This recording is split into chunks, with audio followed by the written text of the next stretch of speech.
AIDS timeline, 4 decades but still no silver bullet. With hopes of eradicating AIDS badly hit by the coronavirus pandemic, we look at the fight against the deadly condition since its emergence 40 years ago, as the planet marks World AIDS Day on Wednesday. 1981, first alert. In June 1981, U.S. epidemiologists report 5 cases of a rare form of pneumonia in gay men in California, some of whom have died. Unusual versions of skin cancer are identified in others. It is the first alert about Acquired Immune Deficiency Syndrome, AIDS, still unknown and unnamed. Doctors identify opportunistic infections among injected drug users late in the year and in haemophiliacs and Haitian residents in the United States, mid-1982.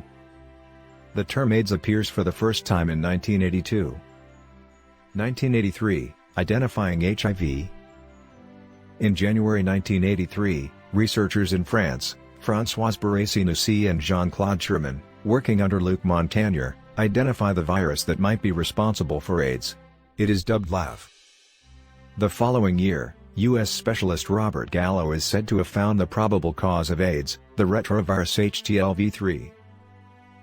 The two viruses turn out to be one and the same, and in May 1986 it becomes officially known as the Human Immunodeficiency Virus, or HIV. Barré-Sinoussi and Montagnier win a Nobel Prize in 2008 for their discovery. 1987, antiretroviral treatment. In March 1987, the first antiretroviral treatment known as AZT is authorized in the U.S. It is expensive and has many side effects.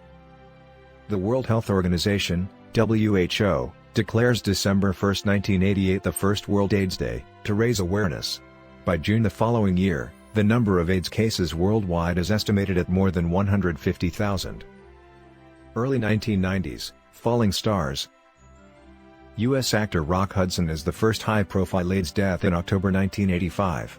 A host of other stars succumbed to the disease, including British singer and Queen frontman Freddie Mercury, November 1991, and the legendary Russian dancer and choreographer Rudolf Nureyev, January 1993.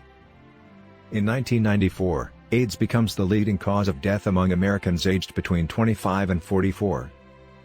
1995-96, new approach.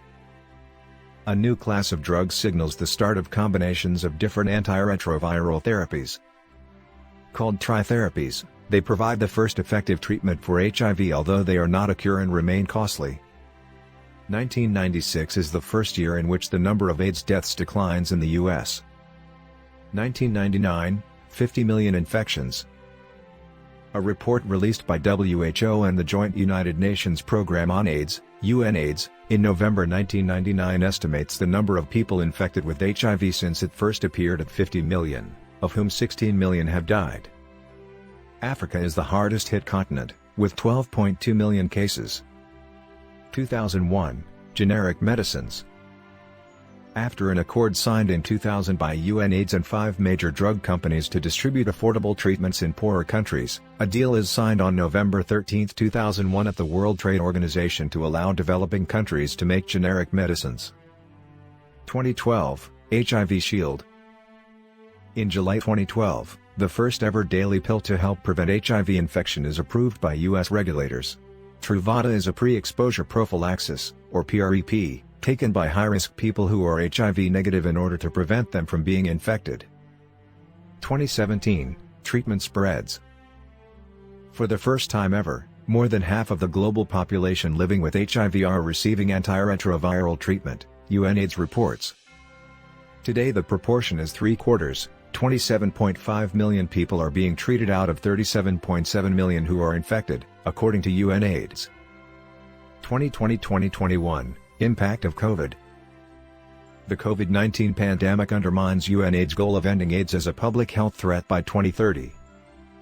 The new disease has disrupted access to health systems, to testing, and treatment, slowing progress in the fight against AIDS, which in 40 years has killed 36.3 million people.